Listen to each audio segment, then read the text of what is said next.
Hi, it's Mrs. Sargent. I want to take a couple of minutes and talk to you about the first essay that you're writing, the observation essay. And if you take a look at the assignment sheet, the assignment says to paint a verbal picture of a specific person, place, or activity. Present your information in a way that both informs and engages your reader. So think about choosing a person, place, or activity that is interesting, unique, something that maybe we haven't thought about before, something we don't have a lot of exposure to or experience with. We've all been to see a play, but maybe we don't really know what goes on behind the scenes. Who's doing the scenery? How is that stuff moving on and off the stage? So you could profile the activity of the kind of people behind the scenes, or the specific job of a scenery person in a play. So you can't write about famous people unless you know them personally. You can't write about your pet. Avoid writing about a family member like my mom or my aunt unless you want to depersonalize that and just give that person a name and just talk about them that way. You need to have a title for your essay that should give some sort of hint or clue about the focus of the essay. Your introduction should establish the tone, catch our interest, and we should again be able to identify a specific focus. Is this an observation of a person, a place, or an activity? A lot of those observations contain elements of each other. If you're writing about a place, there are a lot of people there, so they may become a part of that, but the main focus should still be on the place.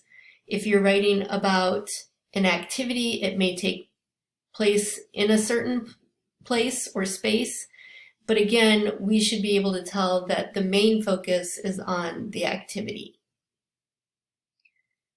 When we talk about organizing this, there are three different ways you can organize your essay.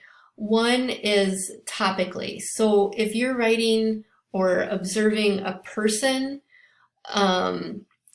you might want to talk about that person's background, kind of what makes them tick, who they are, what makes them unique. That's going to be arranged topically. Those are all different topics, and you would address each of those areas individually.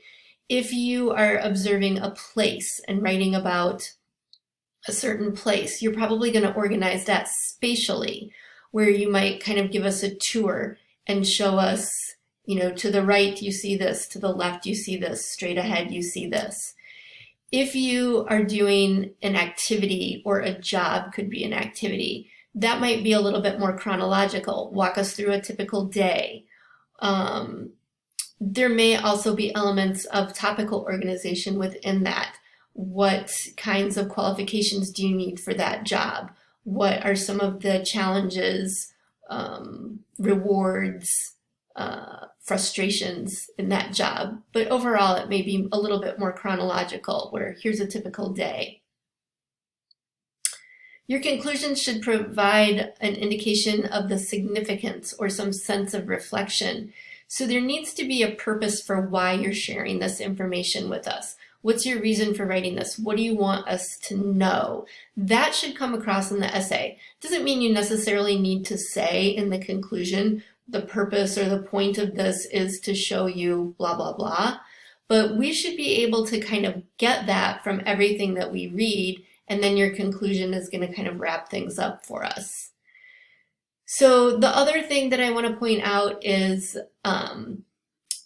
how long this should be, because I know that's always like the first question students have. 3 to 5 pages, 750 to 1200 words. I don't want this to be something that you get really hung up on. You may write a 3-page essay that's great. You may write a 6-page essay that's great, but we will do some peer review and take a look at it, and we may find that that 3-page essay was missing some information.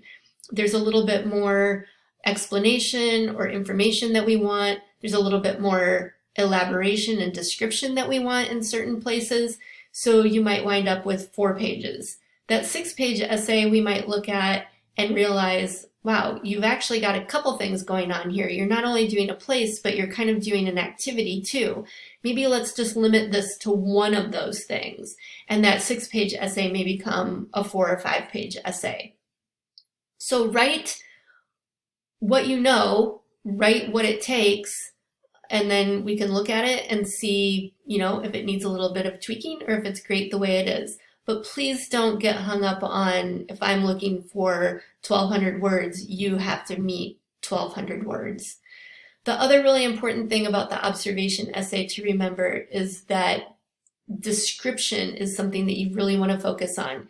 You really want to be able to, as it says here, paint a verbal picture of a specific person, place, or activity and make us really feel like we can see that person or that place, or we're kind of in the middle of that activity and can experience everything that's going on.